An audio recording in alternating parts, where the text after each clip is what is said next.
Hey everyone, welcome back to Steve's View. We're just a couple of weeks away from the next big move in Trump's trade strategy. A new round of tariffs kicks in on August 1st.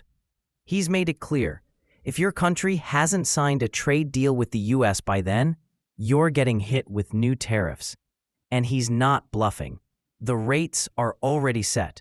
Trump has been using tariffs as a key tool ever since his first term. But over the years, most media outlets, both in the US and abroad, have criticized his approach. Very few have come out and said, you know what, maybe Trump's right. Still, some economists and former officials do support him. They believe he's using tariffs to protect America's long-term interests. But that raises the question, if he follows through and other countries retaliate, could this backfire? Could it wreck the US economy? Will Americans face higher prices and rising inflation? Let's not get too theoretical. Just look at how other countries are reacting. That tells you everything. Every time Trump slaps tariffs on a country, they freak out. Why? Because it actually hurts. If it didn't, they wouldn't be so angry and they wouldn't be lining up to negotiate. Take Brazil, for example. Trump announced a 50% tariff on certain Brazilian goods. The Brazilian government tried to play it cool, saying, we can handle it, and maybe they can. The US only accounts for a small portion of Brazil's exports. But on the flip side, America imports a lot of key products from Brazil. Orange juice and coffee, for instance. Things Americans consume every day. So even if Brazil's economy isn't taking a huge hit, they're still worried and paying close attention. Most other countries, they're not as confident as Brazil. They're racing to the table, hoping to strike a deal before the deadline.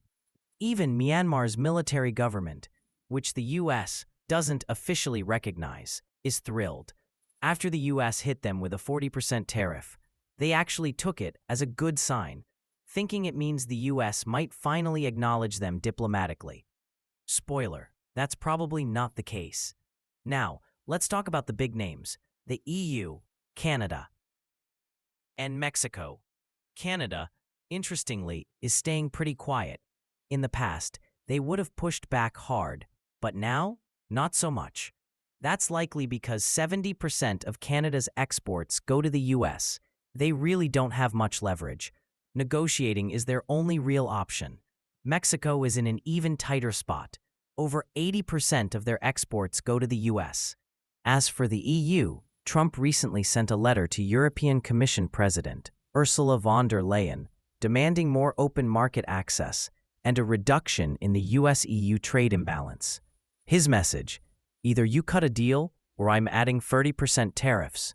The EU said it's open to negotiating before August 1st, but also warned that if things break down, they're ready to retaliate. Trump's response? Classic Trump. If you hit me back, I'll hit you harder, and I'll double it. Then there's Mexico and the fentanyl issue. Trump's been vocal on social media, accusing Mexico of not doing enough to stop the flow of fentanyl into the US. He said their cooperation on border security has improved, but it's still not nearly enough. Another key country in this story is Japan. Japan plays a critical role in two major areas for the US: supporting high-tech export controls on China, preparing for any potential conflict over Taiwan. South Korea, by comparison, has stayed quiet. They haven't taken sides, at least not yet. Japan, though, they're pushing back. After Trump announced a 25% tariff on Japanese imports, Prime Minister Ishiba Shigeru brushed it off, saying, we're already paying 24%. What's one more percent? That comment didn't sit well with Japanese business leaders. The most outspoken critic? Takeshi Ninami, CEO of Suntory Holdings and chairman of Japan's Association of Corporate Executives. He told the Financial Times, the Japanese government is underestimating Trump. They've misread the situation. They think time is on Japan's side, but the window is closing fast. Ninami believes Japan waited too long to act.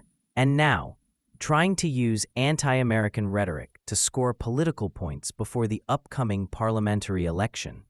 That might backfire. So here's the bottom line.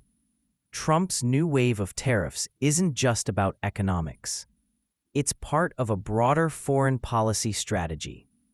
And how each country responds, that tells us how seriously they're taking the possibility of a second Trump presidency.